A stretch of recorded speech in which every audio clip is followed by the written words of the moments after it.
भक्तजनों, माताओं, बहनों, सादर जय श्री कृष्ण। हमारे YouTube चैनल में आप सभी का बहुत बहुत स्वागत है। मैं हूं आपके साथ आचार्य धर्मेंद्र शास्त्री। आज हम आपको सावन मास के अध्याय 4 की कथा सुनाने जा रहे हैं। इस कथा को अंत तक जरूर सुनिएगा और सुनने के बाद अधिक से अधिक लोगों को शेयर भी करिएगा। अध्याय 4 की कथा का आरंभ होता है। भगवान देवाधिदेव महादेव ईश्वर बोले, हे सनत कुमार, अब मैं धारण पारण व्रत का वर्णन करूंगा। प्रतिपदा तिथि के दिन से आरंभ करके सर्वप्रथम पुण्य वाचन करना चाहिए। इसके बाद मेरी प्रसन्नता के लिए धारण पारण व्रत का संकल्प करना चाहिए। एक दिन धारण व्रत करे और दूसरे दिन पारण व्रत करे। धारण में उपवास तथा पारण में भोजन होता है। श्रावण मास के समाप्त होने पर सबसे पहले पुण्य वाचन करना चाहिए। इसके बाद हे मानद, आचार्य तथा अन्य ब्राह्मणों का वर्ण करना चाहिए। तत्पश्चात देवी पार्वती तथा भगवान शिव की स्वर्ण निर्मित प्रतिमा को जल से भरे हुए कुंभ पर स्थापित करके रात्रि में भक्ति पूर्वक पूजन अर्चन करना चाहिए तथा पुराण श्रवण आदि के साथ साथ रात भर जागरण करना चाहिए। प्रातःकाल अग्नि की स्थापना करके विधि पूर्वक हवन करना चाहिए। ओम त्र्यंबकम जजामहे सुगंधिम पुष्टिवर्धनम उर्वारुकमेव बंधनान् मृत्योर्मुक्षीयमामृतात्।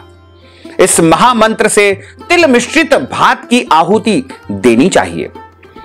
उसी प्रकार शिव गायत्री मंत्र से घृत मिश्रित भात की आहुति डाले और पुनः षडाक्षर मंत्र से खीर की आहुति प्रदान करें। उसके बाद पूर्णाहुति देकर के होम शेष का समापन करना चाहिए।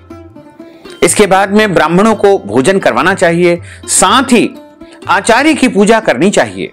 हे महाभाग, इस प्रकार से उद्यापन संपन्न करके मनुष्य ब्रह्म हत्या आदि पातकों से मुक्ति प्राप्त कर लेता है, इसमें कोई संदेह नहीं है। अतएव इस महाव्रत को अवश्य ही करना चाहिए। हे महामुने, अब श्रावण मास में उपवास की विधि को आदर पूर्वक सुनिए। प्रतिपदा तिथि के दिन प्रातः काल इस व्रत का संकल्प करे। स्त्री हो या पुरुष, मन तथा इंद्रियों को नियंत्रित करके इस व्रत को अवश्य ही करना चाहिए। अमावस्या तिथि को लोक का कल्याण करने वाले वृषभध्वज शंकर भगवान की पूजा अर्चना करे और इनकी षोडशोपचार पूजा की जाती है। उसके पश्चात अपने सामर्थ्य के अनुसार वस्त्र तथा अलंकार आदि से ब्राह्मणों का पूजन करें, उनको भोजन करवाएं तथा प्रणाम करके उनका विदाई समारोह करें। इस प्रकार से किया गया मास उपवास व्रत मेरी प्रसन्नता करवाने वाला होता है। हे सनत कुमार, मनुष्यों को सभी सिद्धियों को प्राप्त करने के लिए लक्ष्य संख्या परिमित रुद्रवर्ती व्रत के विधान को सावधान होकर के करना चाहिए। इसको आप ध्यान पूर्वक सुनिए। अत्यंत आदर पूर्वक कपास के 11 तंतुओं से बत्ती बनानी चाहिए। वे रुद्रवर्ती नाम वाली बत्तियां मुझे अत्यंत प्रसन्न करने वाली है। मैं श्रावण मास में भक्ति पूर्वक दीवान के देव गौरीपति महादेव का इन 1 लाख संख्या वाली बत्तियों से नीराजन करूंगा। इस प्रकार श्रावण मास के प्रथम दिन विधि पूर्वक संकल्प करके महीने भर प्रतिदिन शिवजी का पूजन करके 1000 बत्तियों से नीराजन करे और अंतिम दिन 71,000 बत्तियों से नीराजन करे, अथवा प्रतिदिन 3000 बत्तियां आदर पूर्वक अर्पण करे और अंतिम दिन 13,000 बत्तियां समर्पित करे, अथवा एक ही दिन सभी 1 लाख बत्तियों को मेरे समक्ष जलाएं। प्रचुर मात्रा में घृत में भिंगोई जो स्निग्ध बत्तियां होती है वह मुझे अत्यधिक प्रिय है। तत्पश्चात मुझ विश्वेश्वर का पूजन करके कथा का श्रवण करे। सनत कुमार बोले कि हे देवाधिदेव महादेव, हे जगन्नाथ, हे जगदानंद कारक, कृपा करके आप मुझे इस व्रत का प्रबंध बताए। हे प्रभो, इस व्रत को सर्वप्रथम किसने किया तथा इसके उद्यापन में क्या क्या विधि होती है। देवाधिदेव महादेव ईश्वर बोले, हे ब्रह्मपुत्र, रुद्रों में जो सर्वश्रेष्ठ है मैं स्वयं हूं। व्रतों में जो उत्तम, इस रुद्रवर्ती के व्रत के विषय में सावधान होकर के सुनिए। यह व्रत महापुण्यदायी है, सभी उपद्रवों का नाश करने वाला है, प्रीति तथा सौभाग्य को देने वाला, पुत्र पौत्र समृद्धि प्रदान करने वाला, व्रत करने वाले के प्रति शंकर जी की प्रीति उत्पन्न करवाने वाला, तथा परम पद शिवलोक को देने वाला है। तीनों लोकों में इस रुद्रवर्ती के समान कोई उत्तम व्रत नहीं है। इस संबंध में लोग यह प्राचीन दृष्टांत देते हैं कि क्षिप्रा नदी के रम्य तट पर उज्जैनी नामक सुंदर नगरी थी। उस नगरी में सुगंधा नामक एक परम सुंदरी वीरांगना थी। उसने अपने हाथ अपने संसर्ग के लिए अत्यंत दुस्सह शुल्क निश्चित किया था। 100 स्वर्ण मुद्रा देकर के संसर्ग करने की शर्त रखी थी। उस सुगंधा ने युवकों तथा ब्राह्मणों को भ्रष्ट कर दिया था। उसने राजाओं तथा राजकुमारों को नग्न करके उनके आदर पूर्वक आभूषण आदि लेकर के उनका बहुत तिरस्कार या अपमान किया था। इस प्रकार उस सुगंधा ने बहुत लोगों को लूटा था। उसके शरीर की सुगंध से कोस भर का स्थान सुगंधित रहता था। वह पृथ्वी तल पर रूप, लावण्य और कांति की मानो निवास स्थली थी। वह 6 रागों और 36 रागिनियों के गायन में तथा उनके अन्य बहुत से भेदों में भी गान क्रिया में अत्यंत निपुण और कुशल थी।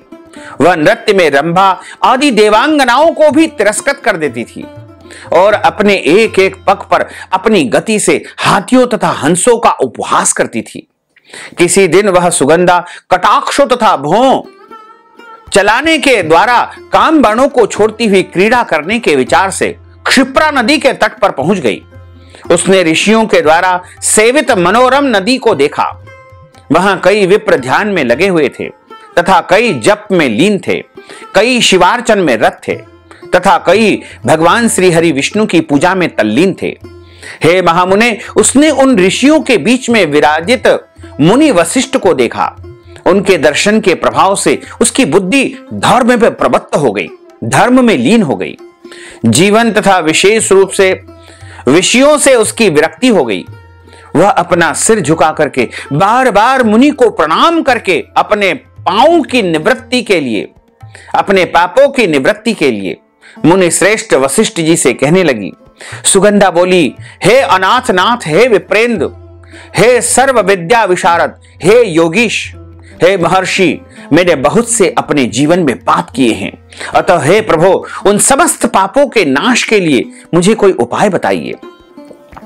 देवाधिदेव महादेव ईश्वर बोले, हे सनत कुमार, उस सुगंधा के इस प्रकार कहने पर वे दीन वत्सल मुनि वशिष्ठ अपनी ज्ञान दृष्टि से उसके कर्मों को जान करके आदर पूर्वक कहने लगे। वशिष्ठ बोले कि तुम सावधान होकर सुनो।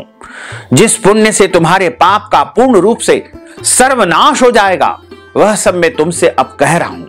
हे भद्रे, तीनों लोकों में विख्यात वाराणसी नगरी में जाओ।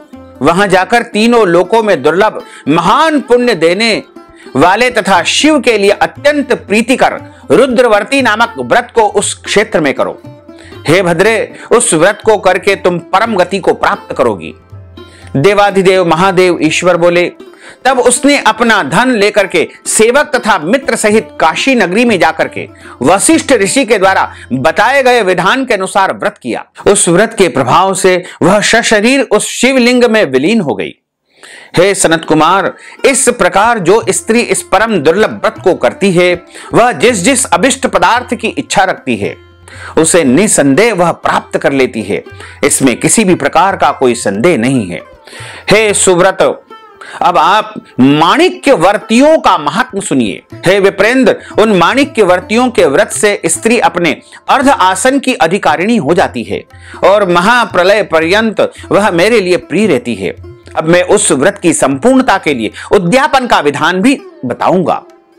चांदी की बनी हुई नंदीश्वर की मूर्ति पर आसीन सुवर्णमय भगवान शिव एवं पार्वती सहित प्रतिमा को कलश पर स्थापित करनी चाहिए और विधि विधान के साथ पूजन करके रात्रि में जागरण करना चाहिए। इसके बाद प्रातःकालीन वेला में नदी में निर्मल जल में विधि पूर्वक स्नान करके 11 ब्राह्मणों सहित आचार्य का वरण करना चाहिए।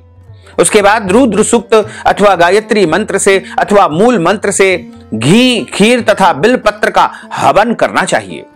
इसके बाद पूर्णाहुति होम करके आचार्य आदि की विधिवत पूजा करनी चाहिए तथा सपत्नीक 11 उत्तम ब्राह्मणों को भोजन भी करवाना चाहिए। भगवान कहते हैं कि हे सनत कुमार, जो स्त्री इस व्रत को करती है वह समस्त पापों से मुक्त हो जाती है। उसके बाद विधि विधान से कथा सुनकर के स्थापित की गई समस्त सामग्री ब्राह्मण को दान दे देनी चाहिए। इससे निश्चय ही 1000 अश्वमेध यज्ञ का फल प्राप्त हो जाता है। श्री स्कंद पुराण अंतर्गत ईश्वर सनत कुमार संवाद श्रावण मास महात्म्यम श्री सदा शिवार्पणमस्तु। बोलिए शंकर भगवान की जय। अच्युतम केशवम राम नारायणम कृष्ण दामोदरम वासुदेवम हरे श्रीधरम माधवम गोपिका वल्लभम श्री जानकी नायकम श्री रामचंद्रम भजे जानकी मनोहरम सर्वलोक नायकम श्री शंकरादि सेवितम पुण्य नाम कीर्तनम श्री राम राम राम राम राम नामतायकम रामकृष्ण वासुदेवा भक्ति मुक्तिदायकम रामकृष्ण वासुदेवा भक्ति मुक्तिदायकम रामकृष्ण वासुदेवा भक्ति मुक्तिदायकम रामकृष्ण वासुदेवा भक्ति मुक्तिदायकम। बोलिए शंकर भगवान की जय, पार्वती माता की जय, गजानन गणपति भगवान की जय। भक्तजनों, माताओं बहनों, आप सभी से अनुरोध है कि इस ज्ञानवर्धक वीडियो को अधिक से अधिक लोगों को शेयर करिएगा, लाइक करिएगा, कमेंट करिएगा और यदि अभी तक आपने सब्सक्राइब नहीं किया है तो अभी और इसी समय सब्सक्राइब कर लीजिए। और यदि आपने हमारे अन्य चैनल आचार्य धर्मेंद्र शास्त्री को भी सब्सक्राइब नहीं किया है तो जरूर कर लीजिए। और इसी प्रकार की ज्ञानवर्धक वीडियो सबसे पहले प्राप्त करने के लिए बेल आइकन यानी घंटी का निशान भी आप दबा दीजिएगा। आपको और आपके पूरे परिवार को सादर जय श्री कृष्ण, सादर धन्यवाद।